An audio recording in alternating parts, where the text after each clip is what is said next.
Back in World War II, when the Japanese occupied China, they put 2,000 Americans, Brits, and Australians living there in China in a prison camp called the Shantung Compound.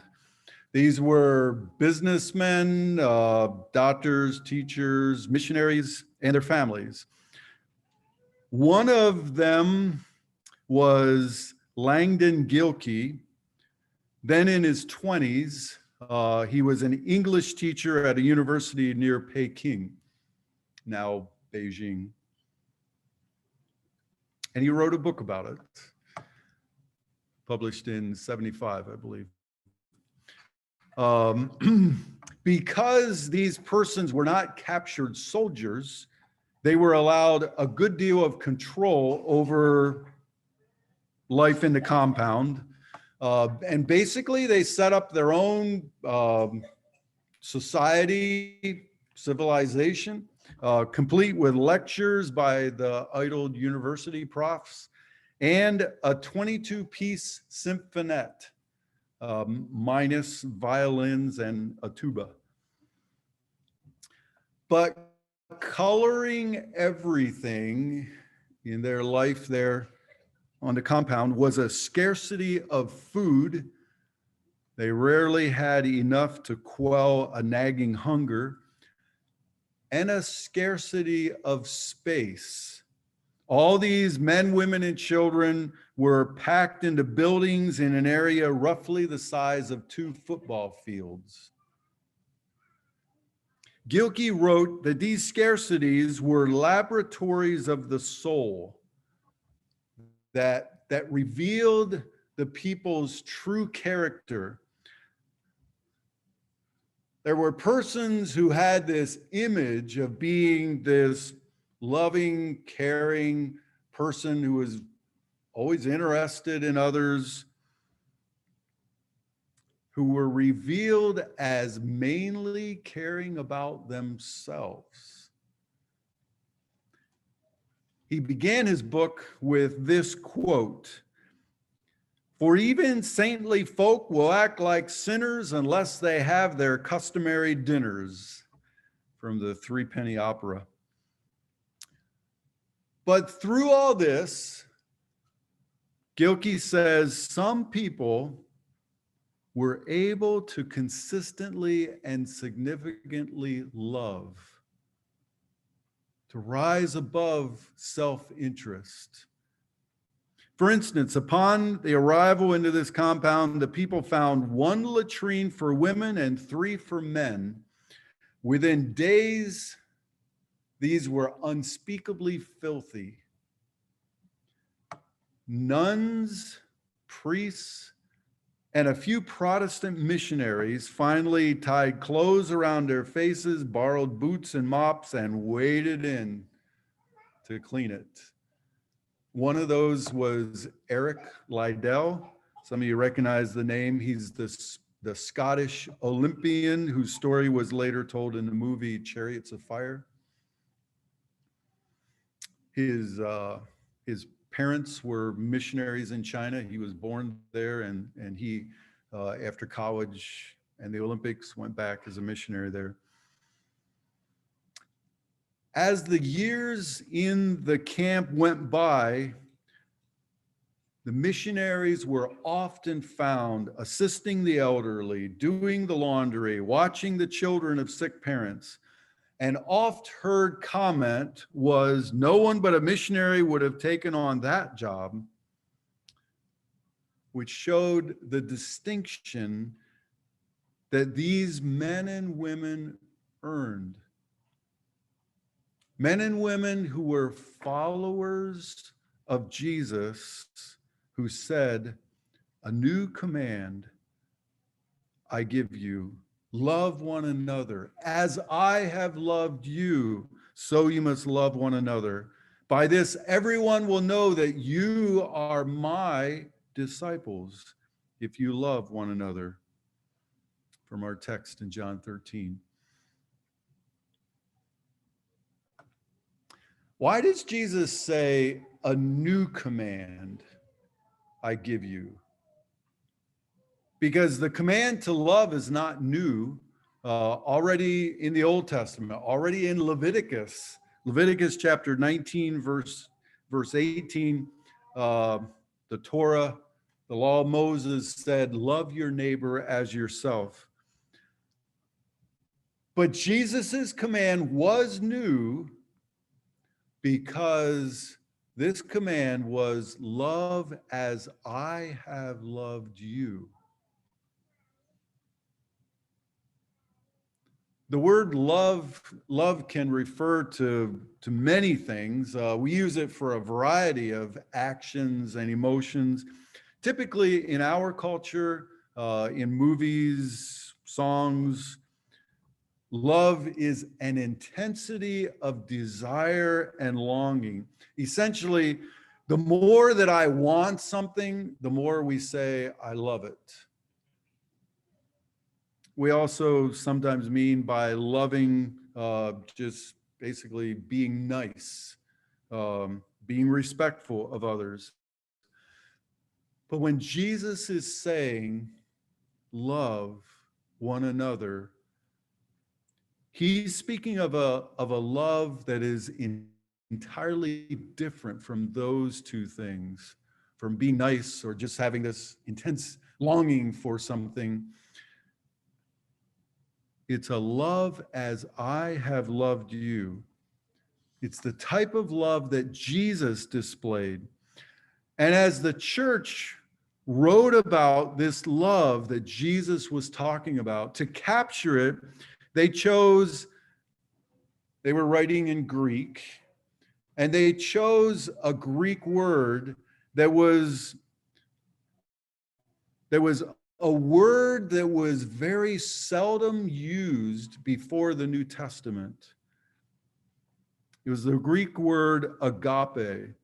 It was a very weak minor word used for things like family affection or affection for the dead.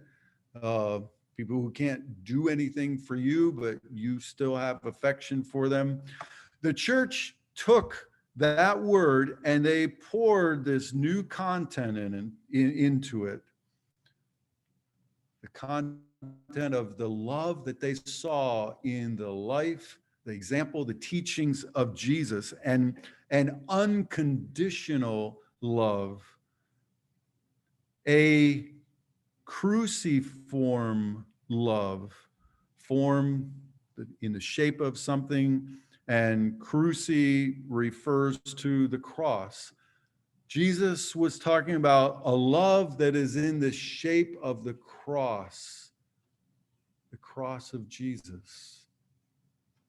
A love that's willing self-sacrifice. I step out of what I want, my needs, my plans, my agenda. I'm willing to sacrifice that. A love that's for the good of another. I'm not motivated by what's best, easiest, most comfortable for me, but for what is best, beneficial, wise, helpful, beautiful for the other.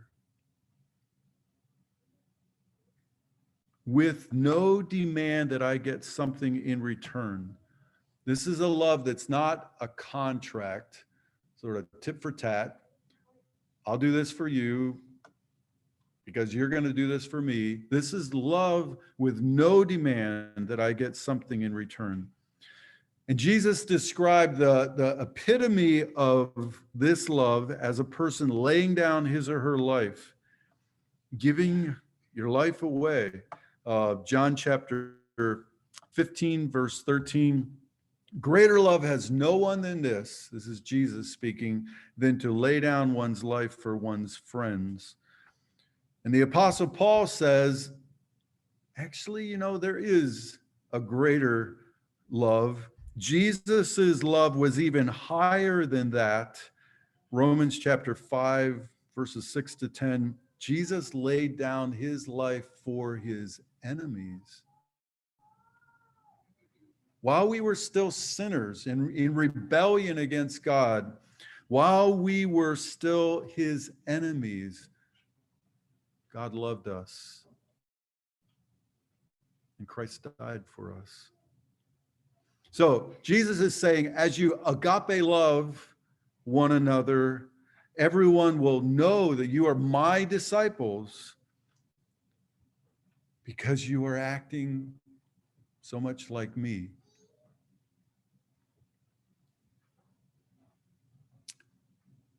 How hard is that to do?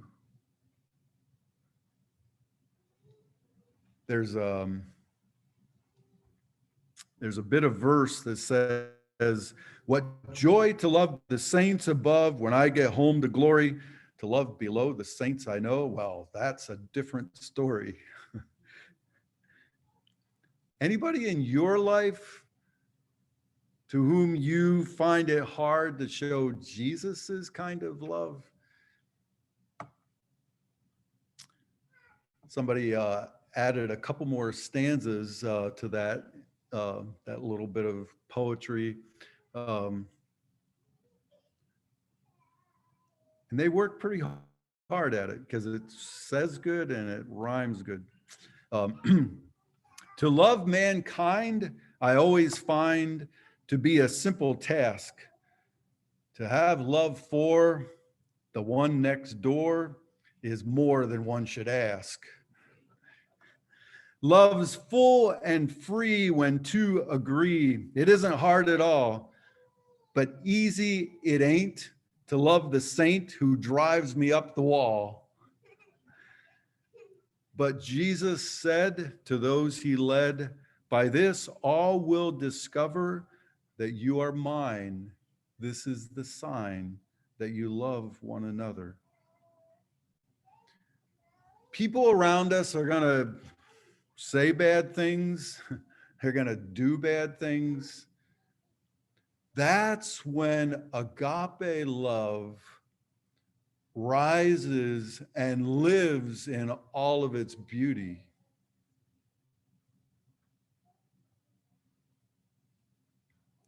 If we can, anyway.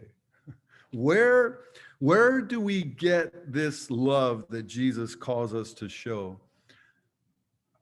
Peter, the end of John chapter 13, was sure that he had that kind of love. He boasted he would lay down his life for Jesus.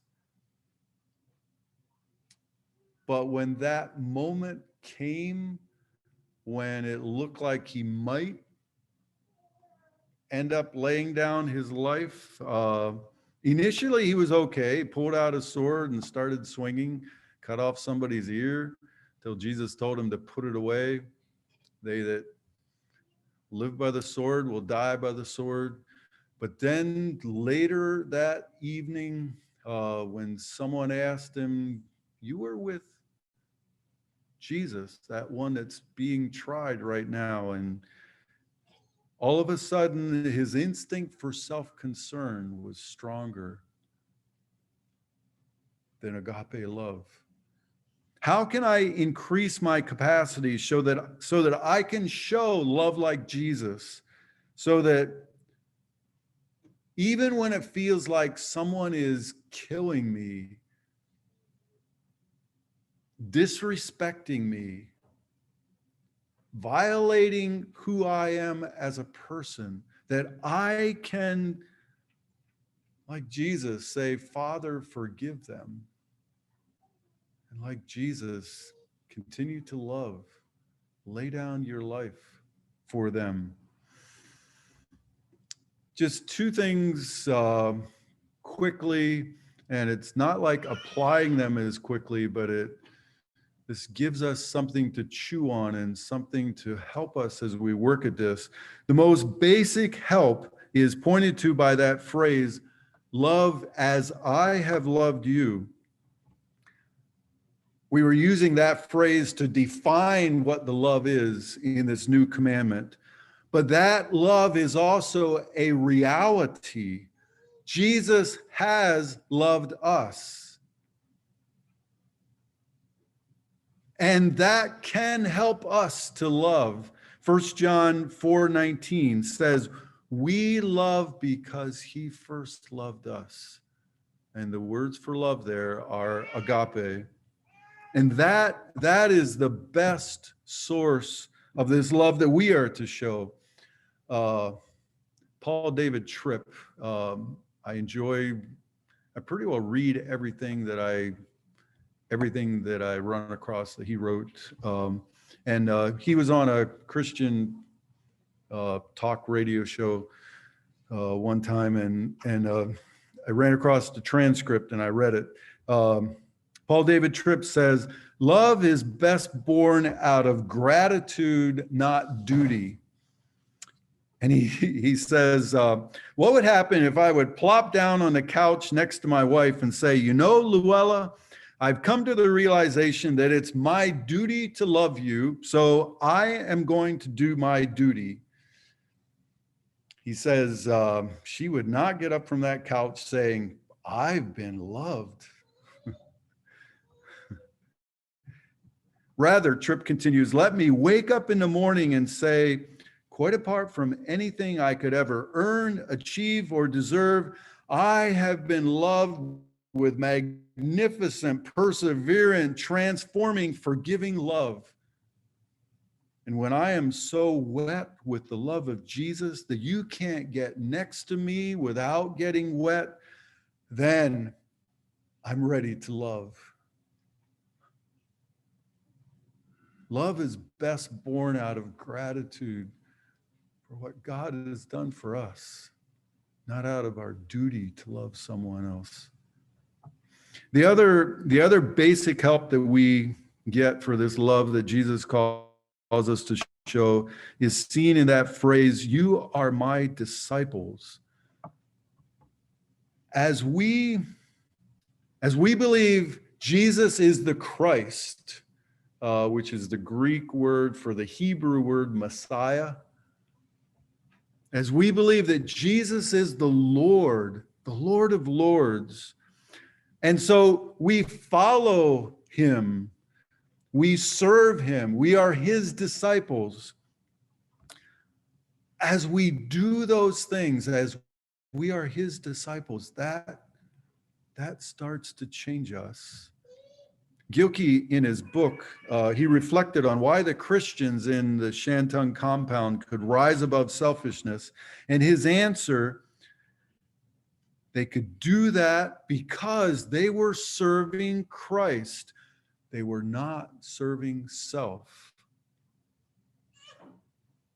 Devotion to Christ frees us from devotion to self. We're devoted to him and to his causes, not just fixated on our own concerns. We're focused on pleasing God, so self is no longer the center of the world. And that moves us toward Christ-like love. The more devoted I am to Christ, then the more he becomes a model for me. His example, the way that he responded, becomes what I want. The more devoted I am to Christ, also, the more I put myself in contact with him, the more I read the Gospels, see how he lived, the more I open myself to his Spirit. The Holy Spirit is several times in the New Testament called the Spirit of Christ. And the more that I become like him. It's still not easy. It's definitely not automatic. By no means. The natural selfishness is what is automatic. But those things move us toward showing that kind of love. One other thing that can help us,